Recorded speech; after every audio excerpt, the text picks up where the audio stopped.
UPSC scientist में आपका स्वागत है। आज हम 30 सितंबर 2025 का करंट अफेयर्स करेंगे, जिसमें मुख्य रूप से Asia cup, carbon negative zero countries, Ladakh issue, पीढ़ीगत अंतराल यानी जनरेशनल गैप, आतंकवाद विरोधी भूमिका जो पाकिस्तान को यूएन में दी गई उसके बारे में बातचीत करेंगे। साथ ही कृषि में महिलाओं की भूमिका और वासेनार अरेंजमेंट और सोचना जरूरी है सेगमेंट के बारे में बात करेंगे। सोचना जरूरी है सेगमेंट में हम ऐसी करंट अफेयर्स को कवर करते हैं जो या तो भविष्य में उन पर बड़ा एडिटोरियल आने की संभावना है, या फिर वो एक दो लाइन जो प्रीलिम्स में क्वेश्चन बन सकती है। इसी के साथ हम आज के पहले टॉपिक की शुरुआत करते हैं, जो है एशिया कप फाइनल में भारत की जीत से जुड़ा मुद्दा। ये स्पोर्ट्स इथिक्स GS4 और स्पोर्ट्स गवर्नेंस GS2 में कंसिडर होगा। स्पोर्ट्स गवर्नेंस ये प्रस्पेक्टिव, यहाँ पे जो प्रस्पेक्टिव होगा स्पोर्ट्स गवर्नेंस में, वो बेसिकली BCCI के रेस्पेक्ट में रहेगा, और स्पोर्ट्स इथिक्स है ये जो प्लेयर्स हैं, जो खिलाड़ी हैं, उनके पर्सपेक्टिव में रहेगा। अब हम आगे बढ़ते हैं नेक्स्ट स्लाइड पे।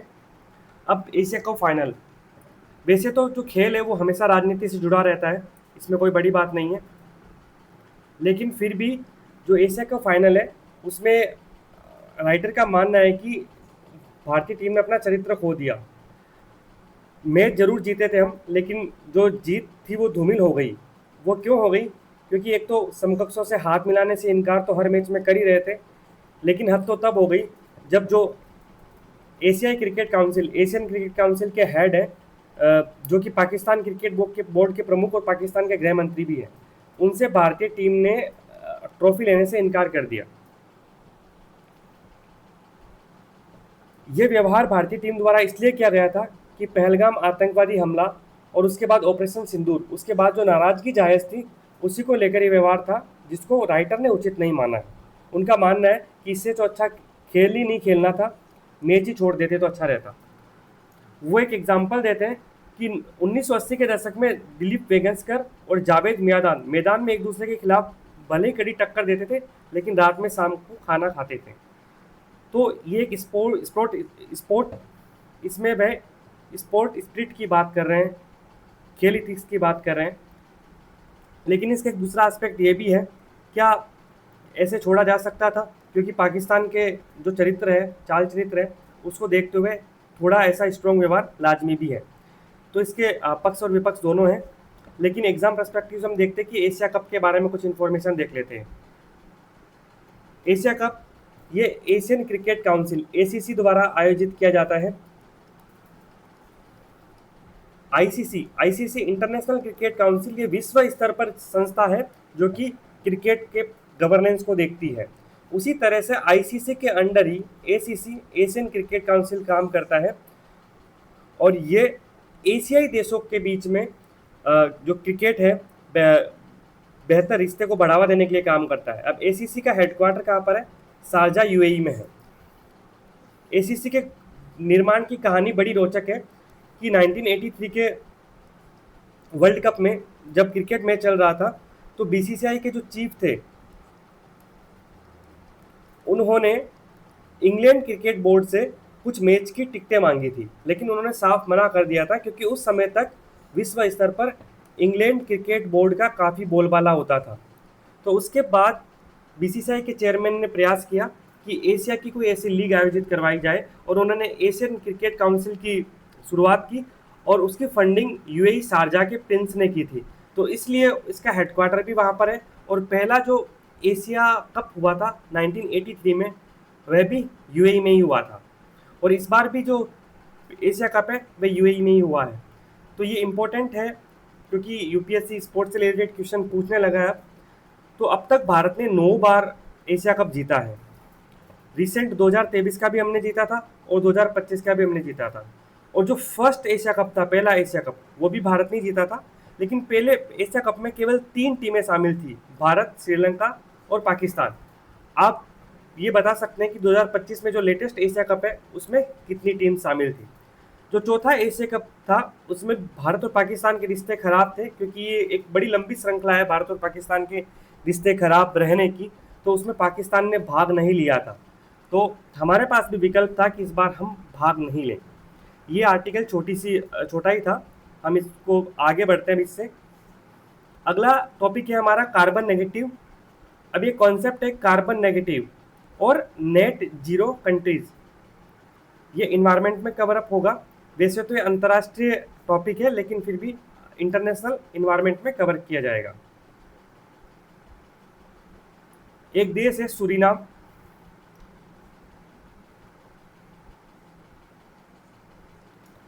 साउथ अमेरिका में है। ये अमेजन के वर्षा वनों के ठीक ऊपर है। जो अमेजन के ऊपर सूरीनाम है, फ्रेंच गुयाना के पास सूरीनाम एक देश है। उन्होंने एक संकल्प पारित किया कि 90% वन की रक्षा करेंगे वो, और वर्तमान में ऑलरेडी सूरीनाम में 93% फॉरेस्ट है। और सूरीनाम दुनिया के उन 3 देशों में है जो उत्सर्जन से ज़्यादा कार्बन डाइऑक्साइड सोखते हैं। और 3 देश कौन कौन से हैं? Bhutan, Panama, Suriname. हम इस पे बढ़े उससे पहले हम देखते हैं कि कार्बन नेगेटिव कंट्रीज और कार्बन न्यूट्रल कंट्रीज होती क्या है। 2 तरह के देश है मुख्य रूप से, एक है कार्बन नेगेटिव कंट्रीज और एक है कार्बन न्यूट्रल कंट्रीज। तो कार्बन नेगेटिव कंट्रीज क्या होते हैं? जो कार्बन जितना उत्सर्जित करते हैं उससे ज़्यादा सोखते हैं। और दूसरा कार्बन न्यूट्रल, जिनका कार्बन उत्सर्जन और कार्बन का सोखना दोनों बराबर होता है। तो एक होता है सोर्स, एक होता है सिंक।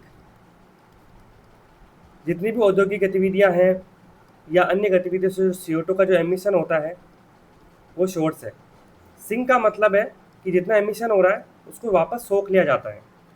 तो जिन कंट्रीज में सोर्स और सिंक बराबर रहता है उन्हें बोलते हैं कार्बन न्यूट्रल कंट्रीज, जिनको नेट जीरो भी कहा जाता है। और जिन कंट्रीज का सोर्स तो रहता है कम लेकिन सिंक रहता है ज़्यादा, मतलब वो अगर 100 गीगाटन कार्बन डाइऑक्साइड उत्सर्जित कर रहे हैं तो वो 200 गीगाटन वापस अवशोषित कर रहे हैं। तो इस तरह से 2 तरह की संकल्पनाएं होती है, कार्बन नेगेटिव कंट्रीज और carbon neutral net zero countries. आपको पता होगा कि भारत ने भी नेट जीरो टारगेट्स डिसाइड किए हैं, वो 2070 तक का है। मतलब जिस समय हमारा कार्बन सोर्स और कार्बन सिंक बराबर होगा। चाइना के लिए ये टारगेट 2060 है, जबकि रेस्ट ऑफ वर्ल्ड यूरोप वगैरह के लिए टारगेट 2050 का है। यूरोप के लिए 2050 का है। तो कार्बन नेगेटिव कंट्रीज देखी जाए तो वर्तमान में कार्बन नेगेटिव कंट्रीज में 3 देश हैं, भूटान, पनामा और सूरीनाम। वही नेट जीरो न्यूट्रल कंट्रीज भी है, वो आप सर्च करके कमेंट में लिख सकते हैं और अपने नोट्स में ऐड कर सकते हैं। अब हम बात करते हैं 30-30 ग्लोबल टारगेट्स, ये क्या है। तो आर्टिकल में मेंशन था कि जो 90% वनों की रक्षा करने का संकल्प है, ये 30-30 जो ग्लोबल टारगेट्स है उससे कहीं आगे हैं। तो ये 30-30 ग्लोबल टारगेट है, ये एग्जाम पर्सपेक्टिव से इम्पोर्टेंट है क्योंकि इसका उद्देश्य ये है कि 2030 तक पूरे विश्व में 30% भूमि और 30% ही महासागर, इनकी रक्षा करनी है। अब ये 30-30 टारगेट किसने डिसाइड किया है? तो जो UNCBD है, United nation convention on biodiversity, यानी संयुक्त राष्ट्र जैव विविधता अभिसमय, उसके द्वारा ये 2020 और 2021 में डिसाइड किए गए थे। और इनका लक्षित वर्ष है वो 2030 है। और इनको डिसाइड किया गया था कुनमिंग मॉन्ट्रियल प्रोटोकॉल के तहत। अब इंटरेस्टिंग बात है कि हम पढ़ते हैं क्योटो प्रोटोकॉल, पेरिस समझौता, तो सिर्फ एक ही जगह का नाम रहता है, लेकिन कुनमिंग मॉन्ट्रियल प्रोटोकॉल में 2 स्थलों का नाम है। ये कैसे हुआ? तो इसकी कहानी बड़ी रोचक है। हुआ यूँ था कि कोविड-19 महामारी के समय जब UNCCD इसकी कोप होनी थी, कॉन्फ्रेंस ऑफ पार्टीज मीटिंग, तो वो वर्चुअल हुई थी। जब वर्चुअल हुई थी तो वो कुनमिंग में हुई थी। और बाद में जब हालात सुधरे कोविड-19 से तो दूसरी फिजिकली मीट हुई थी, तो वो मॉन्ट्रियल में हुई थी, जो कि कनाडा में है। तो इससे स्पष्ट है कि कुनमिंग मॉन्ट्रियल प्रोटोकॉल कहा जाता है। और प्रश्न आए कि कुनमिंग मॉन्ट्रियल प्रोटोकॉल किससे संबंधित है, तो वो जैव विविधता से संबंधित है। और ये किसका है? तो ये UNCBD का है, United Nations convention on biodiversity का है। या प्रश्न बन सकता है 30-30 टारगेट्स क्या है, तो ये भी जैव विविधता से संबंधित टारगेट है जिनका उद्देश्य 30% भूमि और 30% महासागर पृथ्वी पर पूरी पृथ्वी के संरक्षित करना है। और ये टारगेट डिसाइड किया यूएनसीबीडी ने under the roof of Kunming Montreal protocol. तो आई होप कि आपको क्लियर हुआ होगा। यहाँ पे बहुत सारे कॉन्सेप्ट्स थे। पहला क्वेश्चन बनता है कार्बन नेगेटिव कंट्रीज क्या होता है कॉन्सेप्ट के बेस पर। दूसरा, कार्बन न्यूट्रल कंट्रीज क्या होता है। तीसरा, कार्बन नेगेटिव कंट्रीज कौन कौन से हैं। चौथा, कार्बन न्यूट्रल कंट्रीज कौन कौन से हैं। पांचवा, 30-30 ग्लोबल टारगेट्स क्या हैं और ये इन टारगेट का मीनिंग क्या है, वो कुछ घुमा फिरा के भी दे सकते हैं। तो वैसे तो हम इनको 30x30x30 भी लिख सकते हैं कि 30% भूमि, 30% महासागर, इन दोनों लक्ष्यों को प्राप्त करना है 2030 तक। यूएनसीबीडी क्या है इसके बारे में भी आप होमवर्क कर सकते हैं कि 1992 के अंदर जो रियो अर्थ समिट हुई थी उसके अंदर ये अस्तित्व में आया था। उसके पश्चात लगातार ये बायोडाइवर्सिटी के लिए काम कर रहा है। आपने देखा होगा, एक मैं ब्रीफ हिस्ट्री बता देता हूँ आपको, आपके काम आएगी एग्जाम में। जो यूएनसीबीडी है इसके बहुत सारे प्रोटोकॉल हैं। जैसे आपने सुना होगा कार्टाजेना। जब कार्टाजेना पूरा हुआ तो हम लाए नगोया।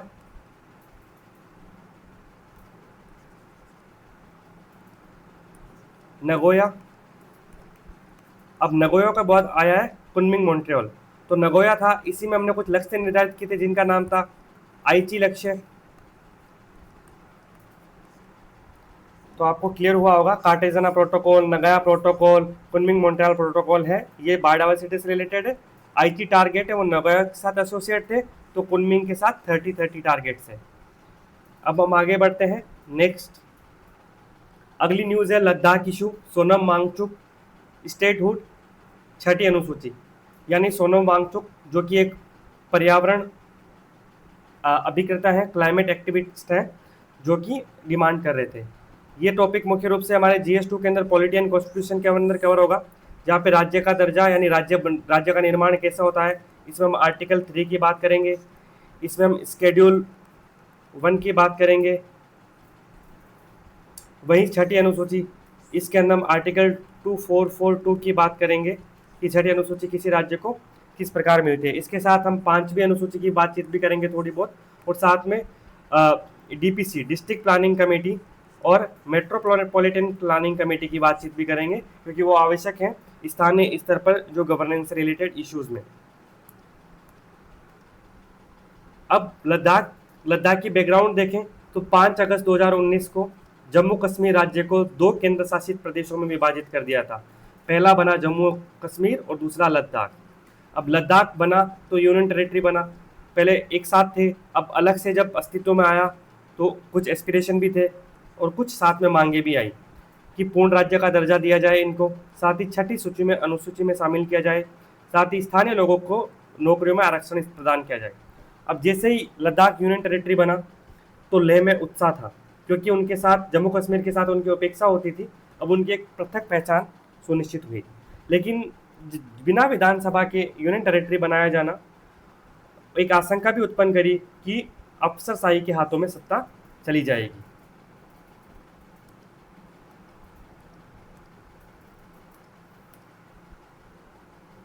अब आगे बढ़ने से पहले हम लद्दाख का मैप देख सकते हैं। जो ये लद्दाख का क्षेत्र है वो बड़ा सेंसिटिव क्षेत्र है। ये पूरा एरिया पाकिस्तान के साथ बॉर्डर साझा करता है, ये अफगानिस्तान के साथ। आपको ध्यान रखना है यहाँ पे वाखन कॉरिडोर है, वाखन कॉरिडोर, उसके माध्यम से जो लद्दाख यूनियन टेरिटरी है वो अफगानिस्तान के साथ भी बॉर्डर शेयर करता है और ऊपर चीन के साथ बॉर्डर शेयर कर रहा है। यहाँ पे काराकोरम दर्रा है। अब हुआ क्या कि जब हमने यूनियन टेरिटरी बनाया तो यहाँ पे 2 जिले बनाए लद्दाख में हमने, एक तो लेह और एक कारगिल। जो लेह है वो बौद्ध आबादी बहुल क्षेत्र है, जबकि जो कारगिल है वो मुस्लिम आबादी बहुल क्षेत्र है। लेकिन इन क्षेत्रों की सांस्कृतिक पहचान, जनजातीय पहचान लिए हुए हैं, एक तो लेह और एक कारगिल। अब ये दोनों जिलों के सिविल सोसाइटी ऑर्गेनाइजेशन, नागरिक समाज मिलकर ये जो डिमांड कर रहे हैं, और इस डिमांड करने इनका चेहरा है वो सोनम वांगचुक है, जो हम आगे देखेंगे। अब मांगे हमने देख लिए कि कौन कौन सी मांग है, और लंबे समय से प्रदर्शन भी चल रहा है। जब 2019 में जब बना था तब से ही प्रदर्शन चल रहा है, और इतने दिन जो प्रदर्शन था वो बेहद ही शांतिपूर्ण ढंग से गांधीवादी तरीके से हो रहा था, और इसका नेतृत्व सोनम वांगचुक कर रहे थे। और यहाँ पे एक तो लेह अपेक्स बॉडी है जो कि बौद्ध बहुल लेह का प्रतिनिधित्व करती है, दूसरी कारगिल डेमोक्रेटिक अलायंस है जो मुस्लिम बहुल कारगिल का प्रतिनिधित्व करती है। लेह में मांगों को लेकर शांतिपूर्ण आंदोलन चल रहा था जो कि 24 सितंबर 2025 को हिंसक हो गया। जैसे ही आंदोलन हिंसक हुआ, सरकार के द्वारा कठोर कार्यवाही की गई। स्थानीय पक्ष का बोलना था कि आगजनी और हिंसा उनके नियंत्रण के बाहर के लोगों से, मतलब उनका ये आरोप है कि जो बाहर से कुछ लोग आए थे उन्होंने हिंसा फैलाई, इसमें लोकल लद्दाख के लोग शामिल नहीं है। सोनम वांगचुक का पक्ष था कि हम हिंसक आंदोलन हमारा लक्ष्य ही नहीं है, उन्होंने हिंसा की तुरंत निंदा भी की थी। केंद्र सरकार के इस पर पक्ष ये था, उन्होंने इसके लिए सोनम वांगचुक को जिम्मेदार ठहराया। केंद्र सरकार ने कहा था कि सोनम वांगचुक ने अपने भाषण में अरब स्प्रिंग और जेनजी रिवोल्यूशन जैसे शब्द का प्रयोग किया था, जिससे भीड़ भड़क गई। अब हम पहले देखते हैं कि अरब स्प्रिंग और जेनजी रिवोल्यूशन क्या होते हैं। अरब स्प्रिंग ये मिडिल ईस्ट आज का जो पश्चिम एशिया है, वेस्ट एशिया, जिसको मिडिल ईस्ट के माध्यम से भी संबोधित करते हैं। इस पर कभी विस्तार से चर्चा करेंगे जब टॉपिक आएगा। तो वेस्ट एशिया जहाँ पे सऊदी अरब है, ईरान है, इराक है, यूएई है, साथ में इसमें मिस्र, ट्यूनीशिया, लीबिया, इन सबको भी शामिल करते हैं। तो अरब स्प्रिंग की शुरुआत 2011-12 में होती है ट्यूनीशिया से।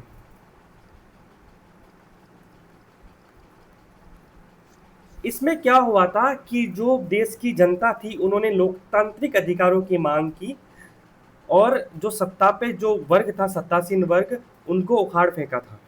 लीबिया में गद्दाफी को सत्ता से हटना पड़ा था, वैसे मिस्र में सत्ता में बदलाव हुआ था, और ये अरब स्प्रिंग पूरे मिडिल ईस्ट में फैलने लगी थी, तो इसको अरब स्प्रिंग नाम दिया था। वही जेनजी रिवोल्यूशन है, जेनजी उस जनरेशन को कहा जाता है जिसका जन्म 1997 से 2012 के बीच में हुआ है। इसको जनरेशन जेड कहा जाता है, और शॉर्ट में जेनजी रिवोल्यूशन, जेनजी से नाम से संबोधित किया जाता है। हाल ही में नेपाल में जो सत्ता में परिवर्तन हुआ है उसमें जेनजी वर्ग की काफ़ी भूमिका थी, उसके बाद ये शब्द काफ़ी लोकप्रिय हुआ है। और केंद्र सरकार ने सोनम वांगचुक के जो एनजीओ हैं उनमें जो विदेशी फंडिंग लेने का लाइसेंस है वो भी रद्द कर दिया था। जो एनजीओ विदेशी फंडिंग लेते हैं वो फॉरेन कंट्रीब्यूशन रेगुलेशन एक्ट, यानी विदेशी अंशदान विनियमन अधिनियम 2010 के द्वारा विनियमित रेगुलेट किया जाता है, और ये रेगुलेट्स करने का काम है वो गृह मंत्रालय करता है। ज्ञात रहे कि एक और अधिनियम है जो फॉरेन एक्सचेंज को मैनेजमेंट करता है, फॉरेन एक्सचेंज मैनेजमेंट एक्ट 1999, इसको वित्त मंत्रालय लागू करता है, तो कंफ्यूज नहीं होना है। एफसीआरए गृह मंत्रालय, फेमा वित्त मंत्रालय। और साथ ही सोनम वांगचुक को नेशनल सिक्योरिटी एक्ट जो कि 1980 का है, जिसको आप हिंदी में रासू का नाम से संबोधित करते हैं कई बार, राष्ट्रीय सुरक्षा कानून, ये एक तरह का प्रिवेंटिव डिटेंशन लॉ है, निवारक निरोध कानून है। उसके तहत गिरफ्तार किया गया है इनको, और जोधपुर सेंट्रल जेल में इनको शिफ्ट किया गया है। तो ये स्थिति है लद्दाख की। अब हम आगे बढ़ते हैं एडिटोरियल। ये सारी हमने पृष्ठभूमि देखी, अब हम एडिटोरियल पे बात करते हैं कि लद्दाख के बारे में। इसके बारे में ये हेडिंग ये थी कि वफादारी और लद्दाख, और सोनम वांगचुक की नज़रबंदी पर। एक्चुअली क्या है ना कि केंद्र सरकार ने बहुत सारे आरोप लगाए लद्दाख पर कि वहाँ पे ये हुआ, आंतरिक सुरक्षा को खतरा उत्पन्न हुआ, और स्थिति बिगड़ी है वो जो प्रदर्शन कार्य करने वाले लोग हैं उनकी तरफ से बिगड़ी है। तो हिंसा का दोष सारा सोनम वांगचुक है उन पर मरना नासमझी है और तथ्यों की विपरीत है, ऐसा राइटर का मानना है। क्योंकि सोनम वांगचुक है, उन्होंने कश्मीर को केंद्र शासित प्रदेश में विभाजन करने का प्रबल समर्थन किया था, और उनकी उम्मीद थी कि पूर्ण राज्य का दर्जा मिलेगा और स्थानीय संस्कृति और विरासत को सहेजने के लिए छठी अनुसूची में डाला जाएगा। यहाँ तक कि जो वर्तमान सत्तारूढ़ दल है केंद्र में, उन्होंने छठी अनुसूची के मुद्दे पर सार्वजनिक रूप से प्रतिबद्धता जताई थी कि हम लद्दाख को छठी अनुसूची में शामिल करेंगे। और अब जो वर्तमान में जो स्थिति बन रही है उसकी वजह से प्रदर्शनकारी और केंद्र के बीच में अविश्वास है। जो वफादारी का रिश्ता है वो एक तरह से अविश्वास के रिश्ते में बदल सकता है। और राजनीतिक स्थिति को काबू करने के लिए जैसे सीबीआई और ईडी का इस्तेमाल किया जा रहा है वो बिल्कुल भी सही नहीं है। और इन सभी गतिविधियों के बावजूद अगर सोनम वांगचुक को नजरबंद किया गया है और उसके बाद भी कोई समझौता कर लिया जाता है तो वो बहुत कम वैध रहेगा। अब आगे की राह देखें तो लद्दाख की चिंता के प्रति हमें अधिक संवेदनशील और विचारशील होना पड़ेगा। राष्ट्रीय सुरक्षा और एकीकरण को ध्यान में रखते हुए एक दीर्घकालिक दृष्टि को ध्यान में रखना पड़ेगा। अल्पावधिक लाभों के लिए स्थानीय व्यवसाय मतलब शॉर्ट टर्म गेन के लिए जो लोकल बिलीफ है, स्थानीय विश्वास है, उसको कम नहीं होने देना चाहिए और मांगों पर तार्किकता और सेंसिटिविटी के साथ विचार करना आवश्यक है। सरकार का पक्ष क्या है, क्योंकि सरकार ने भी इस क्षेत्र के लिए कुछ कदम उठाए, जैसे आरक्षण को बढ़ाकर 45 से 84% कर दिया। वही जो हिल काउंसिल है यहाँ पे लेह में और कारगिल में, उन हिल काउंसिल में महिलाओं को 1/3 रिजर्वेशन कर दिया। और वही भोटी और पुर्गी, ये प्रीलिम्स पर्सपेक्टिव से भी इम्पोर्टेंट है, भोटी और पुर्गी भाषाएं हैं, इनको आधिकारिक मान्यता दे दी और 1800 पदों पर भर्ती भी शुरू की उन्होंने। तो कहीं न कहीं जो मुद्दे थे उनको रिजोल्व करने की भी कोशिश की। आज न्यूज़पेपर में एडिटोरियल के साथ एक हेडिंग भी थी कि Ladakh groups rejects proposal for talks, ministry open to dialogue. मतलब कि लद्दाख के जो ग्रुप्स हैं उन्होंने बातचीत करने के प्रस्ताव को ठुकरा दिया है। वह गृह मंत्रालय ने कहा है कि वो तैयार है बातचीत करने के लिए। अब जो एडिटोरियल में जो आशंका थी वो अब अलग हो रही है, क्योंकि वार्ता से स्थिति अलग जा रही है जिस तरह से सरकार ने इस मुद्दे को हैंडल किया था। अब हम बात करते हैं राज्य का दर्जा। तो राज्य का दर्जा किस तरीके से दिया जाता है, इसकी प्रक्रिया क्या है, ये हम देखेंगे। तो भारतीय संविधान के अंदर संविधान के भाग एक के अंदर आर्टिकल 1 से लेकर 4 तक आते हैं। आर्टिकल 1 भारत राज्यों का संघ होगा। आर्टिकल 2 इसमें कोई नया राज्य, अगर कोई न्यू स्टेट भारत में शामिल होता है। देखो आर्टिकल 2 आर्टिकल 3 दोनों ही किससे संबंधित है, स्टेट रीऑर्गेनाइजेशन से संबंधित है। लेकिन आर्टिकल 2 में क्या होता है, कोई बाहर का क्षेत्र आता है। वही आर्टिकल 3 के अंदर जो हमारे पास क्षेत्र है उसी के अंदर हम पुनर्गठन करते हैं।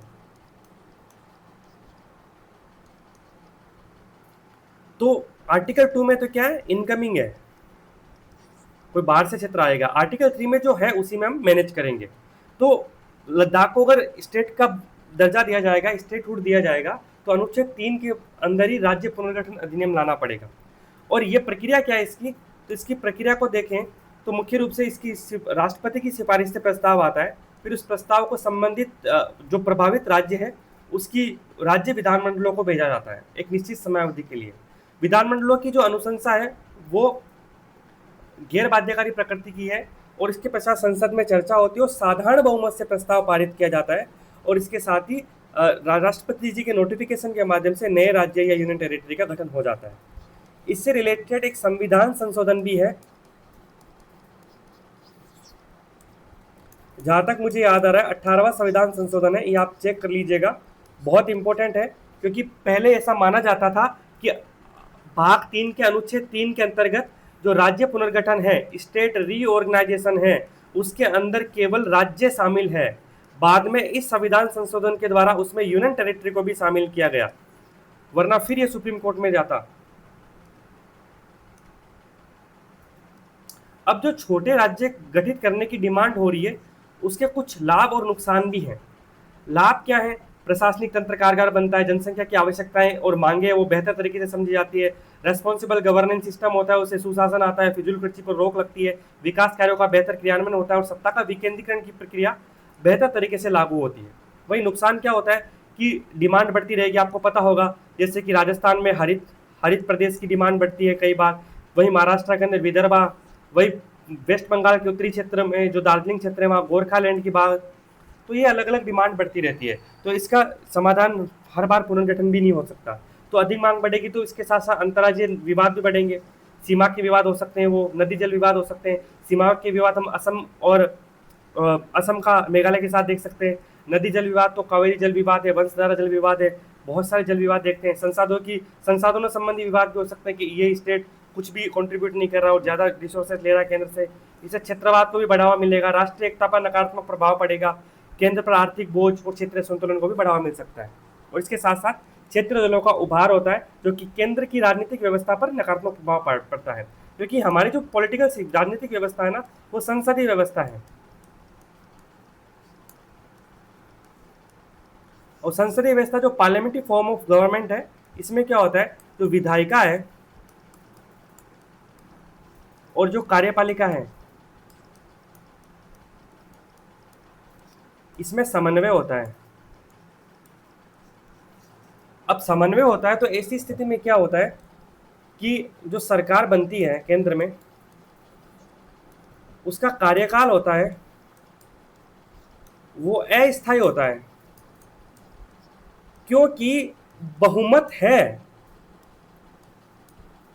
तभी तक सरकार है, क्योंकि विधायिका कार्यपालिका के बीच में संबंध होता है। कार्यपालिका विधायिका के प्रति सामूहिक रूप से उत्तरदायी रहती है, और जैसे ही सामूहिक रूप से उत्तरदायी तो बहुमत समाप्त, सरकार समाप्त। तो जब क्षेत्रीय दलों को उभार होता है तो क्या होता है कि केंद्र में अधिक दल आ जाते हैं, और अधिक दल आने के कारण क्या होता है कि बहुमत जुटाना आसान नहीं होता, और बार बार गठबंधन की सरकारें बनती है या तो, और या फिर सरकारें 5 वर्ष का कार्यकाल पूरा नहीं कर पाती। ये भी एक कंसर्न जताया गया है छोटे राज्य गठित करने के नुकसान का। आई होप कि ये कॉन्सेप्ट आपको समझ आया होगा। अब हम आगे बढ़ते हैं कि छोटे राज्य का जो गठन की मांग है उसके कारण क्या क्या है।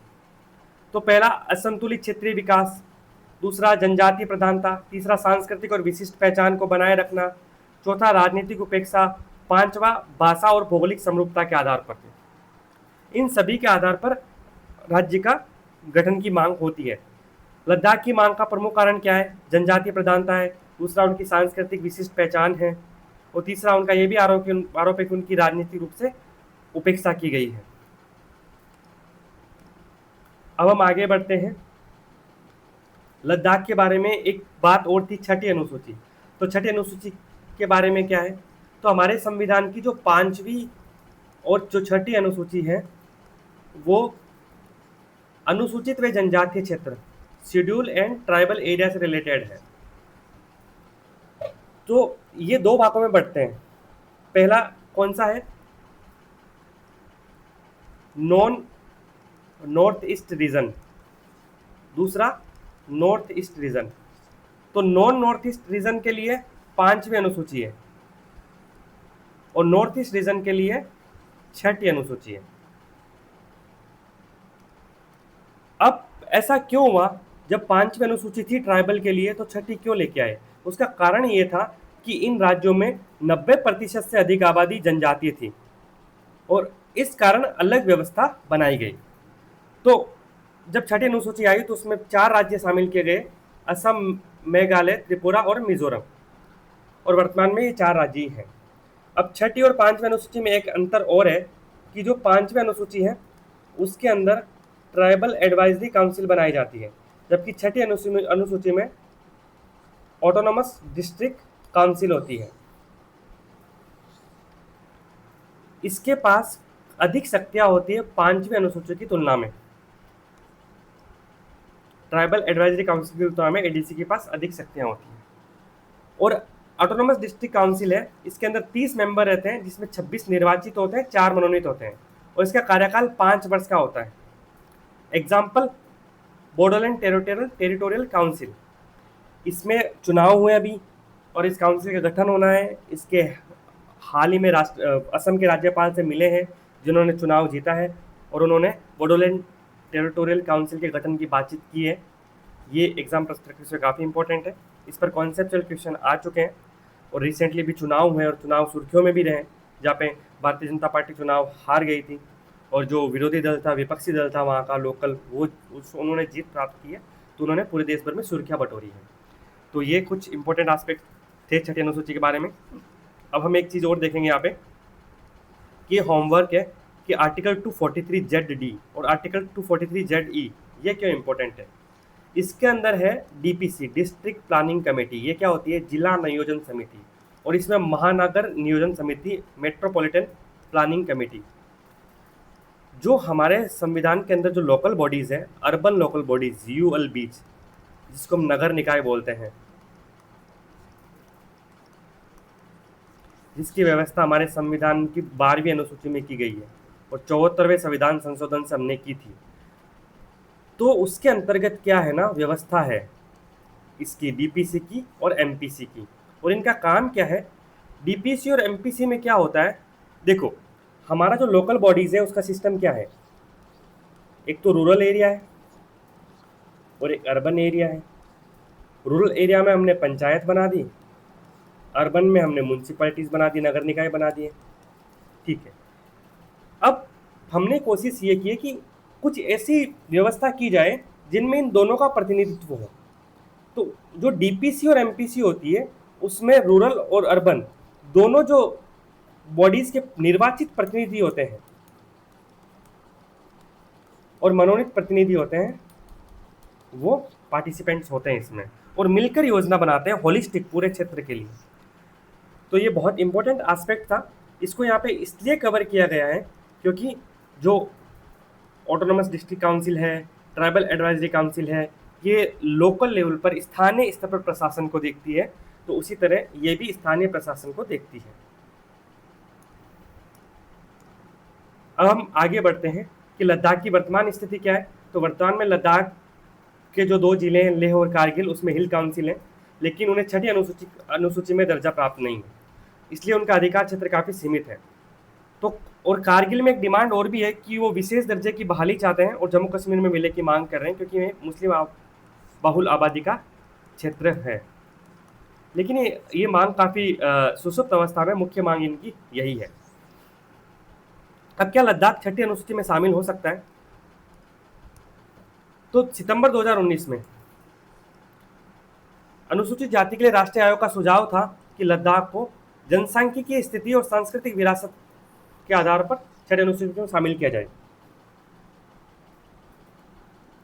वहीं अभी तक पूर्वोत्तर के बाहर का कोई भी क्षेत्र इसमें शामिल नहीं है और इसके लिए संविधान संशोधन करना जरूरी है।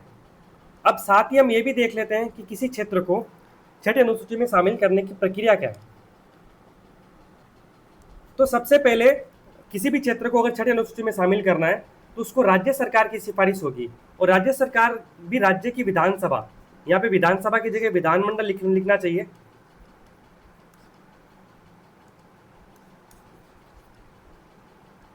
क्योंकि विधानमंडल बेहतर शब्द है, जिसको हम लेजिस्लेचर, स्टेट लेजिस्लेचर बोलते हैं।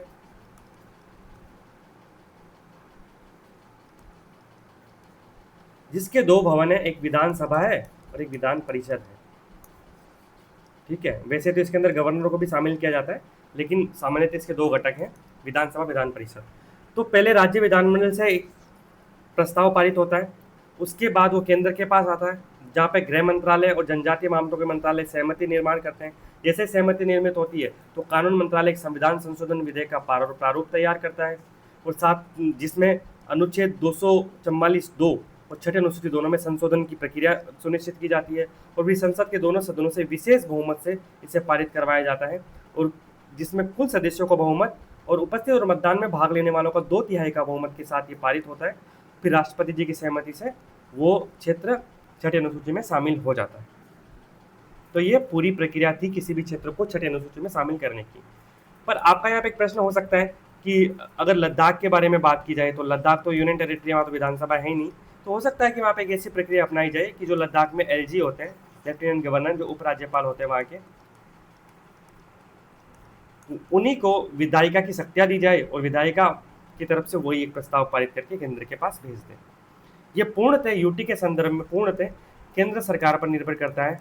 एलजी के पास कोई ऐसी पावर नहीं है, केंद्र सरकार चाहेगी तब बन सकता है। अब लद्दाख को अगर इसमें शामिल किया जाएगा तो लाभ क्या क्या होंगे?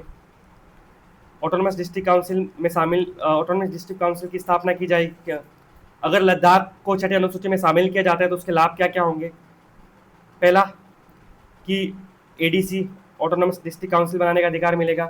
साथ ही परिषद को भूमि, वन, स्थानीय प्रशासन, जनजातीय रीति रिवाज से संबंधित मामलों पर कानून बनाने और उन्हें प्रशासित करने की व्यापक शक्तियाँ होगी। इसके साथ जनजातीय आबादी की विशिष्ट सांस्कृतिक और पहचान की रक्षा सुनिश्चित होगी। ये आर्टिकल थोड़ा बड़ा हो गया, लेकिन इसमें सारे टॉपिक, पूरे टॉपिक को 360 होलिस्टिक कवर किया गया है। अब हम आगे बढ़ते हैं। ब्रिजिंग द जनरेशन गैप, यानी पीढ़ीगत अंतराल को भरना। ये सोशल जस्टिस में एल्डरली पीपल है उनसे रिलेटेड आर्टिकल है। पीढ़ीगत अंतराल को भरना यानी जनरेशन गैप को भरना। अब जनसांख्यिकी बदलाव हो रहा है, बुजुर्ग आबादी बढ़ रही है, तो हमारे सामने दो विकल्प है कि हम उस बढ़ती आबादी को एक चैलेंज लें या एक अपॉर्चुनिटी लें। अगर एक चैलेंज लेते हैं तो उसका प्रबंधन करने के लिए भी व्यवस्था करनी पड़ेगी। अगर अवसर लेते हैं तो जो हमारी व्यवस्था है अंतर पीढ़ीगत संबंध, उसको हमें क्या करना पड़ेगा, जो हमारी ताकत भी है मजबूत करना पड़ेगा। अब जनरेशन गैप ऐसा नहीं है कि भरा नहीं जा सकता, क्योंकि शब्द ही ऐसा है कि वो गैप कभी कम नहीं हो सकता, लेकिन भारत की स्थिति अलग है। यहाँ पे परिवार और परंपरा है, वो स्थायी बंधन है, वो लंबे समय से कमजोर हो रहे हैं। तो अगर उनको मजबूत करेंगे तो इसे हम निपट सकते हैं। प्रश्न क्या है कि जनसांख्यिकीय चौराहे पर क्या ये स्थिति बनी रहेगी या बंधन परिवर्तन और डिजिटल उछाल के दबाव में दब जाएगी। प्रश्न हमारे सामने ये है कि जो हमारी जो एक समावेशी प्रकृति है, जो अंतर पीढ़ीगत संबंधों की जो मजबूत की जो गैप को कम करती है, वो बने रहेगी या फिर संबंधों में बदलाव आएगा और कुछ डिजिटल बदलाव उछाल आएगा, उससे वो दब जाएगी। अब वर्तमान स्थिति देखें तो भारत में क्या है कि भारत की जनसंख्या तेजी से बढ़ रही है। ठीक है, जो एक पीढ़ी पहले असंभव लग रही थी कि हम तो यूथ देश हैं, युवा आबादी का देश है, वर्तमान में 10% पॉपुलेशन है वो 60 से अधिक है, और 2050 तक ये आंकड़ा 20% हो जाएगा। तो इसका इम्प्लीकेशन है वो इन नंबर से कहीं आगे, जो हम देख चुके हैं कि हमारे साथ सामने चुनौती है या एक अवसर है।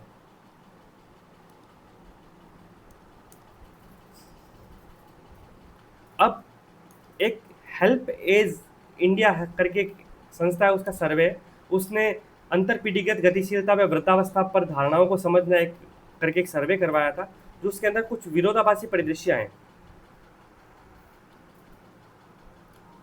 जिसमें बुद्धिमत्ता और सम्मान जैसे शब्दों के इस्तेमाल पर अकेला और आश्रित के रूप में वर्णित किया गया है। उसमें बुजुर्गों का कहना है कि हमें योजनाएं बताई तो जाती है पर हमसे पूछी नहीं जाती, और हम ऐसा मानते हैं कि तकनीक एक सेतु का काम करेगी, पर नहीं, वो एक युद्ध क्षेत्र बन गई है। क्योंकि बुजुर्ग ये मानते हैं कि बच्चे बैठकर बात नहीं करते, वो हमेशा अपने फ़ोन में लगे रहते हैं। और 80% युवा हैं वो ये मानते हैं कि जो डिजिटल उपकरण है उसमें बुजुर्गों की रुचि नहीं है। लेकिन वही उल्टा 70% बुजुर्ग ये मानते हैं कि उनकी रुचि तो है, पर युवा सहयोग ही नहीं कर रहे, वो कैसे डिजिटल उपकरण चलाएं। तो बड़ा विरोधाभास है यहाँ पे। तो इसकी वजह से क्या एक भावनात्मक अलगाव भी उत्पन्न हो रहा है। अब संबंधों के निर्माण के लिए क्या कि दोनों पीढ़ियां हैं, दबाव पड़ने पर आपस में बेहतर रूप से समझती भी है, ठीक है, और दोनों का ये मानना है कि अगर प्रेशराइज हो, अगर कोई दबाव पड़ता है दोनों पर, तो दोनों निश्चित रूप से बेहतर आपस में समझ सकते हैं। तो दोनों के अंदर विकट परिस्थितियों में संबंधों को बेहतर बनाया जा सकता है। साथ ही उम्र बढ़ने की चिंताएं पीढ़ी दर पीढ़ी समान है। मतलब हमें लगता है कि जो बच्चे हैं उनकी चिंता अलग है, सॉरी, जो यूथ है उनकी चिंता अलग है, और एल्डर पर्सन है उनकी चिंता अलग है। नहीं, दोनों की चिंता एक ही है। 69% यूथ और 68% बुजुर्गों ने ये माना है कि अकेलापन सबसे बड़ी चुनौती है। उसके बाद वो हेल्थ और फाइनेंस के बारे में सोचते हैं,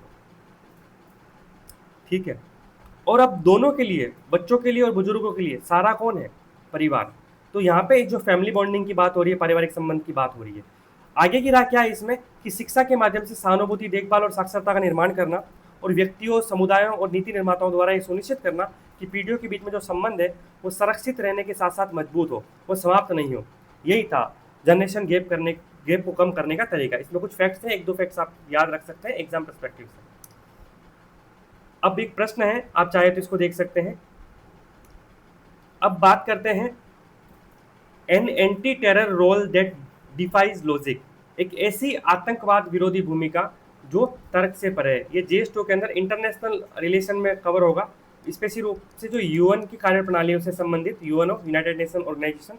अगर बिल्ली और मिल्क की फोटो देख के आपको ऐसा लग रहा होगा कि ये फोटो क्यों है, तो इसका ये है कि अभी UN ने कुछ ऐसी व्यवस्था की है कि जैसे कि बिल्ली के सिरहाने दूध को रख दिया। आतंकवाद की निगरानी करने का काम सौंपा गया है किसको? पाकिस्तान को। बिल्कुल कुछ ऐसा ही है। अब आगे समझते हैं इसको हम। तो संयुक्त राष्ट्र की विदेश नीति में कुछ कमियां हैं। जून 2025 में पाकिस्तान को 2 भूमिकाएं दी गई, जिससे अविश्वास पैदा हुआ कि जैसे बिल्ली की सिराने दूध रखा हुआ है। पहला, संयुक्त राष्ट्र सुरक्षा परिषद यूएनएससी में जो तालिबान प्रबंधन समिति है, इसको 1267 कमेटी भी बोलते हैं, इसका उपाध्यक्ष बना दिया इसको। दूसरा, 15 देशों वाली जो आतंकवाद रोधी समिति है, उसका भी उपाध्यक्ष बना दिया गया। ये वही देश है जो आतंकवाद का पोषक है। इस जो लादेन वो यहीं पे मिला था, इसने तालिबान को कई समय तक सपोर्ट किया, तालिबान बनाया। ये इंडिया के अंदर, भारत के अंदर ये क्रॉस बॉर्डर टेररिज्म को प्रमोट करता है। लेकिन क्या यूएन ने पहली बार ऐसा निर्णय लिया? नहीं, पहले भी लिया है।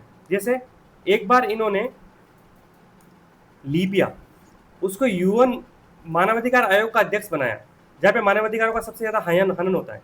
सऊदी अरब, जो लैंगिक समानता के मानकों में बहुत पिछड़ा है, उसे संयुक्त राष्ट्र महिला अधिकार आयोग का अध्यक्ष बना दिया। ये कुछ बात ऐसी हो गई कि आंख का अंधा नाम नयन चुक, मतलब पूरा विपरीत काम दिया जा रहा है इनको।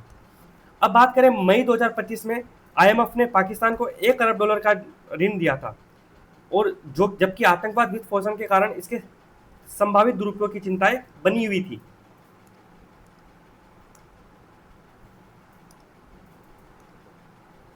अब आतंकवाद विरोधी भूमिका जो तर्क से परे है, क्या है इसमें कि पाकिस्तान आश्रय स्थल कैसे आतंकवादी समूह का पनाहगाह है।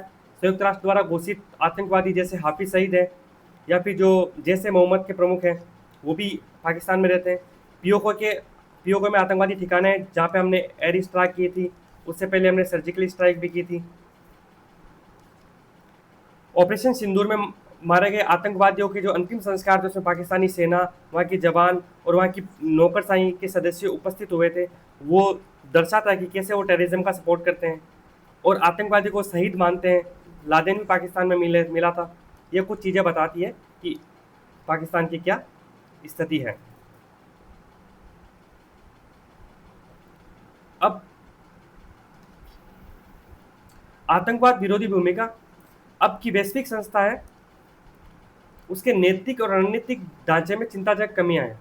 वो कैसे है? एक तो एफएटीएफ की ग्रे लिस्ट है, पाकिस्तान को बाहर निकाल दिया गया बिना किसी कड़ी जांच के। और यूएन के अंदर जो भू राजनीतिक पैंतरेबाजी है, उसकी एक व्यापक प्रवृत्ति है। जैसे बोलते हैं ना कि ऑफिस पॉलिटिक्स चल रही है, तो यूएन में भी एक पॉलिटिक्स चल रही है जहाँ पाकिस्तान को खुश करने की कोशिश की जा रही है। और कुछ शक्तिशाली राष्ट्र हैं, वो आर्थिक और अपने रणनीतिक हितों की रक्षा के लिए पाकिस्तान के उत्थान का समर्थन कर रहे हैं। अभी हाल ही में हमने देखा था ट्रंप किस तरह से पाकिस्तान का समर्थन कर रहे हैं, और नेतृत्व के दोहरेपन को पुरस्कृत भी किया जा रहा है। आप यूएन में उनको पुरस्कार दे रहे हो तो एक खतरनाक संकेत देता है। और पहलगाम के कुछ हफ्तों बाद ही पाकिस्तान को आईएमएफ से ऋण मिला था, तो उस पर भी यूएन की प्रणाली पर एक नैतिक प्रश्न उठ खड़े हुए थे। अब भारत को क्या करना चाहिए? भारत को इसकी भूमिका को उजागर करने के लिए यूएन के जो निकाय हैं, उसमें जो चर्चाएं हो रही है, उसमें पॉजिटिवली भाग लेना चाहिए। उसके साथ ही तालिबान के साथ संबंधों को गहरा करना चाहिए, और तालिबान प्रबंध समिति में पाकिस्तान के प्रभाव का मुकाबला कर सके, ताकि वैश्विक मीडिया है, शिक्षा जगत और प्रवासी समुदाय है, वहाँ पे सक्रिय रूप से अंतर्राष्ट्रीय अभियान चलाना, ताकि अधिक जवाबदेही सुनिश्चित हो। राष्ट्रीय सुरक्षा और खुफिया नेटवर्क को मजबूत करना, और साथ ही सक्रिय कूटनीति को बढ़ावा देना। और दुनिया को सतर्क रहना चाहिए कि जो बातचीत की मेज पर बैठने से शुरू होता है, वह एजेंडे के नियंत्रण को बदल सकता है। यानी अगर पाकिस्तान उन दोनों संस्थाओं का एजेंडा तय करना शुरू हो जाएगा, तो ये अलग स्थिति बन जाएगी। अब कृषि क्षेत्र में महिलाओं की भूमिका, ये जीएसटी, इकोनॉमिक्स और सोशल जस्टिस दोनों में जुड़ेगा। अब महिलाओं की कृषि में भूमिका क्या है? एक तो बढ़ती भागीदारी। महिलाओं की कृषि में भागीदारी 135% बढ़ी है, क्योंकि ग्रामीण पुरुष हैं वो शहरों की तरफ जा रहे हैं गैर कृषि नौकरियां करने के लिए। और 40% से अधिक जो महिलाएं कार्यबल है वर्तमान में, जो विमेन LFPR है, लेबर फोर्स पार्टिसिपेशन रेशियो है, उसमें जो महिला कार्यबल है 42% हो गया अभी। और 3 में से 2 कामकाजी महिलाएं कृषि में है, मतलब टोटल 3 महिलाएं काम कर रही है, उसमें 2 कृषि कार्य कर रही है। अनपेड मेहनत, मतलब उनको पैसा नहीं मिलता, मतलब 3 महिलाएं जो काम कर रही है उनमें से 1 है वो फ्री में काम कर रही है। और बिहार और यूपी में 80% से अधिक महिलाएं एग्रीकल्चर में काम करती है, और उसमें से आधी है वो बिना किसी वेतन के काम करती है। फिर बात करें सामाजिक असमानताएं, तो औपचारिक रूप से महिलाओं को किसान नहीं माना जाता, केवल 13 से 14% जमीन उनके नाम पर है, और समान काम करती महिलाएं खेतों में, फिर भी 20 से 30% कम कमाई यानी कम वेतन मिलता है उनको, संपत्ति निर्णय लेने, ऋण और सरकारी सहायता तक पुरुषों का वर्चस्व है। आर्थिक प्रभाव क्या है कि कृषि का जो स्तरीकरण हुआ है उसने असमानता को बढ़ाया है, न कि महिलाओं के आर्थिक सशक्तिकरण को। ये बड़ी एक पैराडॉक्स है, विरोधाभास है।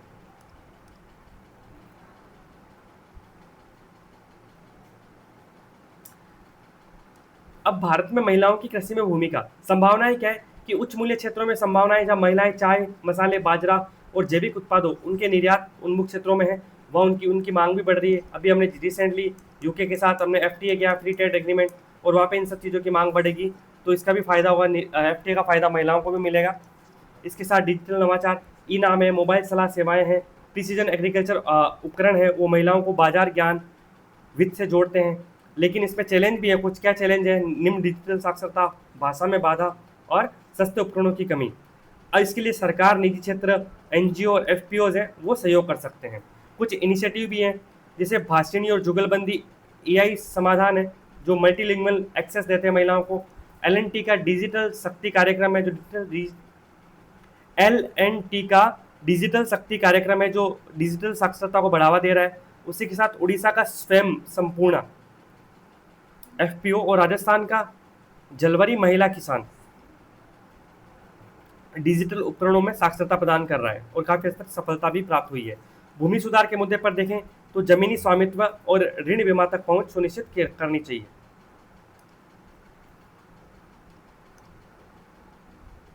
अब आगे के आर्टिकल पर चलते हैं। एमईसीआर देखेंगे। एमईसीआर क्या होता है?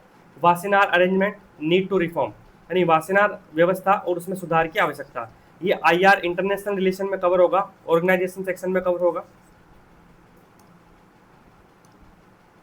अब वासेनार व्यवस्था के अंतर्गत हम देखते हैं कि पहले हम कॉन्सेप्ट देखते हैं कि निर्यात नियंत्रण व्यवस्थाएं, एक्सपोर्ट कंट्रोल रिजीम्स क्या होते हैं। तो ये बहुपक्षीय निर्यात व्यवस्थाएं, इनको इसके लिए एक फ्रेज यूज होता है, वो होता है एमईसीआर, मल्टीलेटरल एक्सपोर्ट कंट्रोल रिजीम, यानी ऐसी व्यवस्थाएं जो शांतिपूर्ण एवं व्यवस्थित अंतर्राष्ट्रीय व्यवस्थाएं को बनाए रखने के लिए निर्मित की जाती है। वर्तमान में 4 प्रकार की व्यवस्थाएं हैं। पहली है एनएसजी, न्यूक्लियर सप्लायर ग्रुप। ये 1975 में बनी थी और इसका काम है परमाणु प्रसार को रोकना। अब इसमें क्या रोका जाता है? जो एनएसजी के बाहर के देश हैं उनको न तो परमाणु ईंधन मिलेगा, न तो उनको ईंधन मिलेगा और न उनको तकनीकी मिलेगी। तो कैसे वो परमाणु संपन्न होंगे? भारत एनएसजी का सदस्य नहीं है, लेकिन फिर भी भारत को एनएसजी में एक विशेष छूट प्राप्त है, स्पेशल वेवर प्राप्त है। और ये वेवर कब प्राप्त हुआ था? जब हमने अमेरिका के साथ 123 एग्रीमेंट किया था, जो असैन्य नागरिक परमाणु समझौता। उसके बाद 2008 के अंदर बराक ओबामा ने चीन के राष्ट्रपति को फोन किया और चीन मान गया भारत को कुछ छूट देने के लिए। दूसरा है ऑस्ट्रेलिया ग्रुप। इसमें रासायनिक और जैविक हथियारों के प्रसार को रोका जाता है। भारत इसका सदस्य है। ऑस्ट्रेलिया ग्रुप 1985 में बना है। MTCR missile technology control regime, ये 1987 में बना था। इसके बनाने में G7 का योगदान था। ये मिसाइल और मानव रहित जो विमान प्रौद्योगिकी है उनके प्रसार को रोकता है। भारत इसका भी मेंबर है। अब बात करें वासेनार अरेंजमेंट, ये 1996 में अस्तित्व में आया था। ये पारंपरिक हथियार और दोहरे उपयोग वाली प्रणालियों का नियंत्रण इसमें किया जाता है और भारत इसका भी मेंबर है, सदस्य है। अब अभी हमारा जो आज का टॉपिक है वो वासेनार अरेंजमेंट से रिलेटेड है, लेकिन बाकी निर्यात नियंत्रण व्यवस्थाएं भी इंपॉर्टेंट है। अब वासेनार अरेंजमेंट, अब हुआ क्या था 2013 के अंदर वासेनार अरेंजमेंट में इंट्रूजन सॉफ्टवेयर को शामिल तो कर दिया था। इंट्रूजन सॉफ्टवेयर ऐसा सॉफ्टवेयर जो नेटवर्क सिक्योरिटी को भेदता है ना, नेटवर्क सिक्योरिटी को ऐसा सॉफ्टवेयर जो नेटवर्क सिक्योरिटी को बाईपास करता है। लेकिन इसका मुख्य व्यवस्था ये काम कब करेगी? जब उपकरण निर्यात किया जाएगा, जिसमें उपकरण होगी, चिप्स होगा या हार्डवेयर होगा। लेकिन क्लाउड सेवाएं इसमें शामिल नहीं है, सूचना का प्रवाह। जैसे एक एग्जांपल लेते हैं कि मैंने अभी एक एंटीवायरस को परचेज किया है। अब मुझे उस एंटीवायरस की की चाहिए, तो या तो मेरे पास ऑप्शन क्या है कि मैं उस की को ऑर्डर करूंगा, वो ऑर्डर बाई पोस्ट आएगी अमेरिका से मेरे पास, और या फिर वो सीधी मेरे पास ईमेल में आ जाएगी। उसी तरह से दिक्कत क्या हो रही है कि क्लाउड सेवाएं जो डायरेक्टली आ रही है, रिमोटली आ रही है, इसमें किसी तरह का भौतिक ट्रांसफर ही नहीं होता है। तो उसको कैसे मैनेज किया जाए। तो बात ये हो रही है कि वासेनार अरेंजमेंट में उसको भी शामिल किया जाए। क्लाउड सर्विसेज, जैसे कि हम गूगल ड्राइव यूज़ करते हैं वो क्लाउड सर्विसेज हैं, जैसे हम कैनवा में कोई फोटो एडिटिंग करते हैं वो भी क्लाउड सर्विसेज है, क्योंकि एक फोटो एडिटिंग सॉफ्टवेयर है वो हमें कैनवा के रूप में प्राप्त हो रहा है। तो अब सॉफ्टवेयर को वो स्थानीय रूप से स्थापित नहीं करता। अब कैनवा ने कोई सॉफ्टवेयर की स्थापना थोड़ी करी है, वो रिमोटली कार्य कर रहा है। और ये व्यवस्था स्पष्ट रूप से निर्यात नहीं है। माइक्रोसॉफ्ट का एज्योर है, वो क्लाउड सर्विस देता है। अब यहाँ पे जो टेक्नोलॉजी ट्रांसफर्स है उनकी जो परिभाषा है वहाँ पे काफ़ी असमानता है, उसकी वजह से जो कंट्रोल है उसमें भी अस्पष्टता है।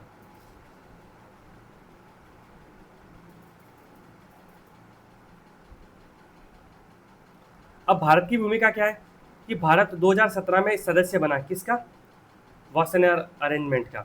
और भारत ने इसकी सूची को अपने स्कोमेट ढांचे में शामिल किया। ये कभी भी प्रीलिम्स में आने लायक फ्रेज है, स्कोमेट ढांचा। तो स्कोमेट में क्या आता है?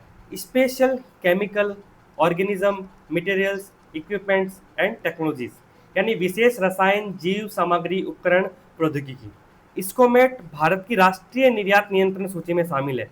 इसका मतलब कि जो ये special chemical organism materials equipments और टेक्नोलॉजी है, ये दोहरे उपयोग, इनका ड्यूल यूज हो सकता है। तो इसकी प्रौद्योगिकी के निर्यात को नियंत्रित किया जाता है। मतलब क्योंकि इसका नागरिक यूज भी हो सकता है, सैन्य यूज भी हो सकता है, दोनों तरह से यूज हो सकता है, तो इसके एक्सपोर्ट को कंट्रोल करता है। और भारत में इसके एक्सपोर्ट को कंट्रोल कौन करता है? डीजीएफटी, विदेश व्यापार महानिदेशालय, directorate general of foreign trade. और इसका ट्रेड करने के लिए एक लाइसेंस की भी आवश्यकता होती है। अब ये ड्यूल यूज क्या होता है, इसका एक एग्जांपल देखते हैं हम। जैसे कि हमारे पास एक मिसाइल है, ये एक मिसाइल है।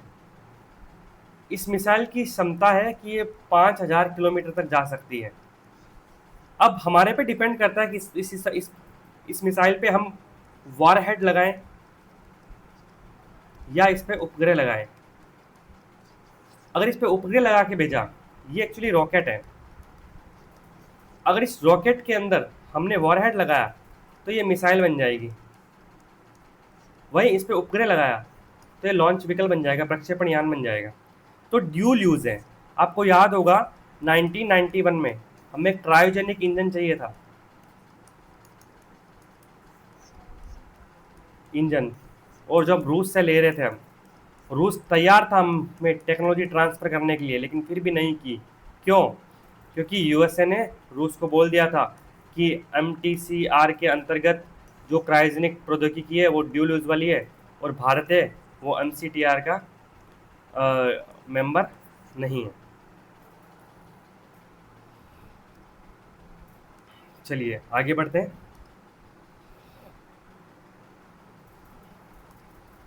अब सुधार की चुनौतियां क्या हैं? शक्तिशाली देश हैं, वो क्लाउड सेवाओं पर सख्त नियंत्रण चाहते हैं। क्या हम मान सकते हैं कि ऐसे सुधार हुए और लागू हो जाएंगे? इससे नवाचार और निजी उद्योग भी प्रभावित हो सकता है। सर्वसम्मति आधारित व्यवस्था को कुछ रोक सकते हैं, खासकर निगरानी तकनीकों के निर्यात से लाभ उठा सकते हैं। क्लाउड सिस्टम को नियंत्रण को मैपिंग करना, बाउंड्री डिसाइड करना और उनका सॉफ्ट एंड हार्ड यूज़ करना अलग अलग बहुत जटिल है। अब कोई सॉफ्टवेयर खरीद रहा है, अब कैसे पता चलेगा कि वो उसका प्रयोग किस लिए करेगा? अच्छे काम के लिए करेगा, बुरे काम के लिए करेगा, आतंकवाद के लिए करेगा या शांति स्थापना के लिए करेगा? अब सुधार की संभावना क्या है? यूरोपियन यूनियन है, उन्होंने राष्ट्रीय स्तर पर क्लाउड सेवाओं के निर्यात पर नियंत्रण लागू करने का प्रयास किया। वैसा कुछ भारत अपने स्तर पर कर सकता है। अब माइक्रोसॉफ्ट का एक एग्जाम्पल है कि माइक्रोसॉफ्ट जैसी वैश्विक कंपनियां हैं वो क्लाउड सेवाओं में महत्वपूर्ण है और ये सरकारों के लिए अपरिहार्य है। माइक्रोसॉफ्ट का जो बुनियादी ढांचा है वो इजराइल द्वारा फिलिस्तीन के दमन में उपयोग हो रहा है। हाल ही में भी न्यूज़ आई थी कि माइक्रोसॉफ्ट पे आरोप लगाया था कि फिलिस्तीन में जो हत्याएं हो रही है उसमें माइक्रोसॉफ्ट का योगदान है। और आरोप का आधार ये था कि माइक्रोसॉफ्ट की वजह से जो क्लाउड सर्विस दी जा रही है इजराइल को, उस सर्विस की वजह से इजराइल क्या कर रहा है कि यहाँ पर हत्याएं कर रहा है। तो माइक्रोसॉफ्ट ने पहले तो मना किया था, ठीक है, लेकिन हाल ही में इजरायली सेना की कुछ क्लाउड कंप्यूटिंग और एआई सर्विसेज है उसको उस पर एक्सेस है माइक्रोसॉफ्ट ने लिमिटेड कर दिया है। तो ये जो हम आर्टिकल चर्चा कर रहे थे अभी पूरी, उसे संदर्भ में एक रिसेंट एग्जांपल है कि कितना ज़रूरी है इनको मैनेज करना क्लाउड बेस्ड सर्विसेज को। अब वासेनार व्यवस्था को क्लाउड युग की चुनौतियां जैसे कि निगरानी, मानवाधिकार उल्लंघन, सीमा पार डेटा प्रवाह से निपटने के लिए एक व्यापक सुधार, एक ब्रॉड रिफॉर्म की आवश्यकता है।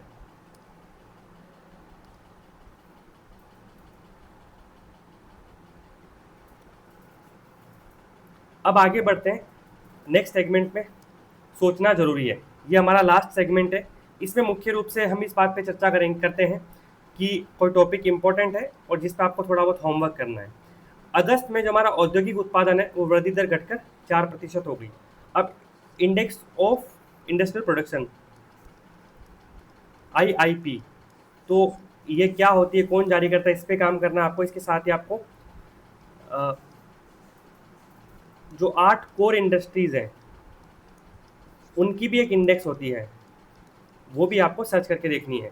इसके साथ ही वाणिज्य मंत्रालय उसने लोक लेखा समिति, जो पब्लिक अकाउंट कमेटी है, जो कहाँ होती है, संसद में होती है, जिसमें लोकसभा और राज्यसभा दोनों के सदस्य होते हैं और जिसका चेयरमैन कौन होता है, विपक्ष का नेता होता है।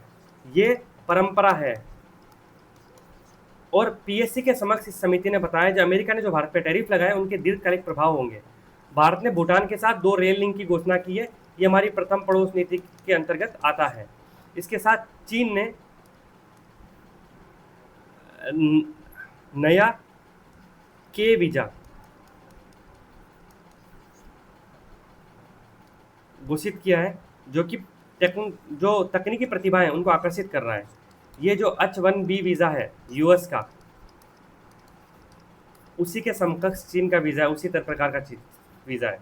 इसके साथ एक न्यूज़ थी कि ट्रम्प अभी जो नेतन्याहू है इजराइल के PM, वो अमेरिका में है, तो उन्होंने दोनों ने बातचीत करके 20 सूत्री गजा के लिए शांति प्लान जारी किया है। इससे पहले एक विटकॉफ प्रस्ताव था, ये ध्यान रखना है किससे संबंधित है। विटकॉफ ये डोनाल्ड ट्रंप के द्वारा नियुक्त एक विशेष दूत है, एक व्यक्ति उनका नाम है, उन्हीं के नाम पर जो गजा में शांति स्थापना के लिए जो बातचीत चल रही है उसके लिए विटकॉफ प्रस्ताव आया था। तो विटकॉफ प्रस्ताव है वो गजा और इजराइल में जो संघर्ष चल रहा है उसका शांति समाधान प्रस्तुत करता है।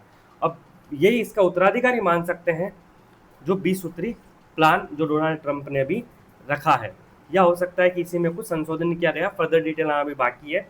और साथ ही आपने भी देखा होगा हाल ही में इजराइल ने कतर के ऊपर हमला किया था, और कतर के ऊपर हमला किया था तो वो हमास का जो हेडक्वार्टर है उस पर किया था, जो कतर के अंदर अवस्थित है। और जो हमास के अंदर जो जब हमला हुआ था तो जो हमास के जो लीडरशिप थी वो इसी विटकॉफ प्रस्ताव पर चर्चा कर रही थी कि कैसे शांति स्थापित की जाए, और इजराइल ने हमला कर दिया तो वो फिर चर्चा रुक गई थी। और अमेरिका भी उससे काफ़ी इजराइल पर गुस्सा हुआ था और कतर ने तो काफ़ी विरोध भी जताया था। और इंटरेस्टिंग बात है कि अभी जब ये 20 सूत्री शांति प्लान बनाया जा रहा था तब जो इजराइल के PM हैं उन्हें कतर को फ़ोन करके माफ़ी भी मांगी, ये भी कल का डेवलपमेंट है। तो आई होप कि आपको पूरी पिक्चर क्लियर हुई होगी। मिडिल ईस्ट का कोई आर्टिकल आएगा तब हम मैप के साथ उसको पूरा अच्छे से डिस्कस करेंगे। आज का वीडियो थोड़ा सा लंबा है, हमने कोशिश की है सभी आयामों को पूरा करने का। हमारे पास एक विकल्प ये भी है कि हम स्लाइड में थोड़ा थोड़ा कंटेंट डाल दें और फिर उन पर चर्चा कर लें, लेकिन प्रयास ये रहता है कि सारी होलिस्टिक तैयारी हो जाए, तो इसलिए थोड़ा सा लेंथी हुआ है। हमारा प्रयास रहेगा कि हम भविष्य में इसको शॉर्ट करने का प्रयास करेंगे। इसी के साथ ही आज का डिस्कशन को हम समाप्त करते हैं। आपका बहुत बहुत धन्यवाद। आप PDF टेलीग्राम चैनल से प्राप्त कर सकते हैं, वहाँ से जुड़ भी सकते हैं। और इसी के साथ ही आप नीचे डिस्क्रिप्शन में सोशल मीडिया हैंडल्स है, उस पर हमसे जुड़ सकते हैं। और आप चाहते हैं कि किसी स्पेशल टॉपिक पे बातचीत हो, चर्चा हो, वीडियो बनाएं, तो आप कमेंट में लिख सकते हैं, हम जल्दी उस पर काम करेंगे। Thank you.